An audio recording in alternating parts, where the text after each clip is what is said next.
அனைவருக்கும் வணக்கம். நியமம் தற்சார்பு அங்காடி பெரம்பலூர். இன்றைக்கி என்ன கொண்டு வந்திருக்கேன் அப்படின்னா, ஃபுட் க்ரீம். இதில் என்ன பயன், இதை ஏன் நம்ம யூஸ் பண்ணணும் அப்படின்னா, ஃபுட் க்ரீம் ஃபேஸை விட நம்மளோட பாதங்களுக்கு முக்கியத்துவம் தரணும். பாதத்தில் ஏற்படுகின்ற வெடிப்பு, ஆணி, சிறு சிறு புண்கள் எதுவாக இருந்தாலும் அதை இது சரி பண்ணும். நம்ம கால் நமக்கு முக்கியம் இல்லையா? முகத்தை விட பாதம் ரொம்ப முக்கியம். சர்க்கரை நோயாளிகள் சின்ன புண்ணு வந்தால் கூட பெரிய ஆபத்தில் கொண்டு போய் விட்டுறது. இதை எல்லாரும் வாங்கி பயன்படுத்துங்க.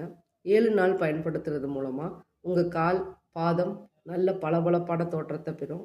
அதில் இருக்கிற எல்லா விதமான புண்களையும் இந்த க்ரீம் ஆற்றிடும். இதில் என்ன பயன்படுத்தியிருக்கோம் அப்படின்னா, ஷியா பட்டர், பீ வேக்ஸ், தேன் அடை, இந்த மாதிரி பொருட்களை வச்சு இதை செஞ்சுருக்கோம். இதில் தொழில் வாய்ப்பு என்ன அப்படின்னா, மொத்த வியாபாரி, சில்லறை வியாபாரி யார் வேணாலும் எங்களை அணுகலாம். தொடர்பு கொள்ள வேண்டிய தொலைபேசி எண் 7395841311. நன்றி, வணக்கம்.